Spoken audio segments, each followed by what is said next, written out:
Welcome to big news. నేను మీ గౌసుద్దీన్ షేక్. ఉన్నదే రాస్తా, చూసిందే చెప్తా.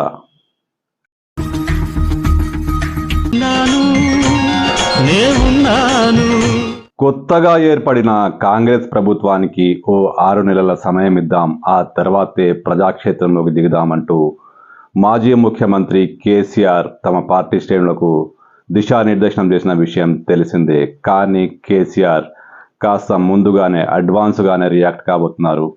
ఆయన బయటికి రాబోతున్నారు. గత కొంతకాలంగా ప్రజాక్షేత్రంలో లేని కేసీఆర్, ఇంటికే పరిమితమైన కేసీఆర్ ఇక బయటికి రాబోతున్నారు. ఆయన బయటికి రాక తప్పని పరిస్థితులు ఏర్పడుతున్నాయి. ఆయన ఈ నెల ఆఖరిలో కానీ ఫిబ్రవరి మొదటి వారంలో కానీ బయటికి వచ్చి ప్రజాక్షేత్రంలో తన కార్యాచరణను ప్రకటించబోతున్నారు.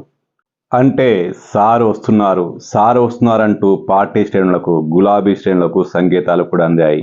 ఇప్పటిదాకా స్తబ్దంగా ఉన్న గులాబీ శ్రేణులు సార్ వస్తేనన్న పరిస్థితి మారుతుందేమన్న ఆశాభావంతో ఎదురు చూస్తున్నారు. జనవరి చివరిలో కానీ ఫిబ్రవరి మొదటి వారంలో కానీ కేసీఆర్ బయటికి వస్తారు.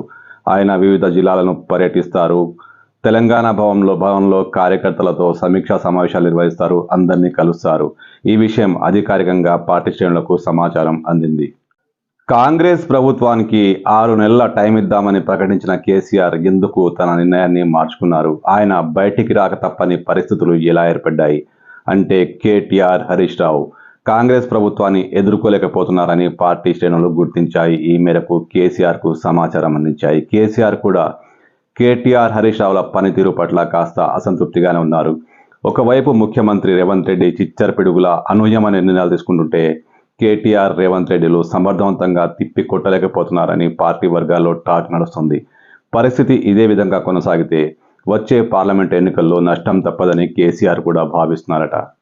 పార్టీ వర్గాలు చెబుతున్న సమాచారం ప్రకారం కేసీఆర్ జిల్లాలలో పర్యటిస్తారు. అన్ని జిల్లా స్థాయి నేతలతో ఆయన స్వయంగా మాట్లాడతారు. తెలంగాణ భవన్లో పార్టీ శ్రేణులకు అందుబాటులో ఉంటారు. ప్రజలకు, అభిమానులకు ఆయన అందుబాటులో ఉంటారు. అంటే అచ్చం రేవంత్ రెడ్డి ఎలా ప్రజల్లో మమేకమవుతున్నారు, కేసీఆర్ కూడా అలాగే చేయబోతున్నారు. అంటే కేసీఆర్ రేవంత్ రెడ్డిని అనుకరించబోతున్నారు. అంటే మార్పు మొదలైంది. కేసీఆర్లో కూడా మార్పు మొదలైంది. ముఖ్యంగా కేటీఆర్, హరీష్ రావులు ఇంకా ప్రజాక్షేత్రంలోకి అంత బలంగా వెళ్ళలేకపోతున్నారని, వారి మాట తీరు వల్ల డిఫెన్స్లో పడాల్సిన పరిస్థితి ఏర్పడుతోందని, ముఖ్యమంత్రిని ఎదుర్కోవడం ఇద్దరి వల్ల కావడం లేదని కేసీఆర్ భావిస్తున్నారట. అందుకే ఆయన స్వయంగా కథన క్షేత్రంలోకి దూకబోతున్నారు. ఇప్పటికే హరీష్ రావు, కేటీఆర్, కవిత పార్లమెంట్ ఎన్నికల కోసం సమీక్షా సమావేశాలు నిర్వహిస్తున్నారు. వివిధ జిల్లా స్థాయి నేతలతో వారు సమావేశమవుతున్నారు. అయితే ఈ సమావేశాలు అనుకున్నంత సంతృప్తికరంగా లేవని కేసీఆర్ భావిస్తున్నారు. ఈ నేతల వల్ల పని వర్కౌట్ కాదని కేసీఆర్ భావిస్తున్నారేమో. అందుకే స్వయంగా ఆయన అందరినీ సమీక్షించి, అందరితో సమీక్షా సమావేశాలు నిర్వహించి పార్టీని ఎంపీ ఎన్నికల కోసం, అంటే పార్లమెంటు ఎన్నికల కోసం సన్నద్ధం చేసే దిశగా కేసీఆర్ అడుగులు వేస్తున్నారు.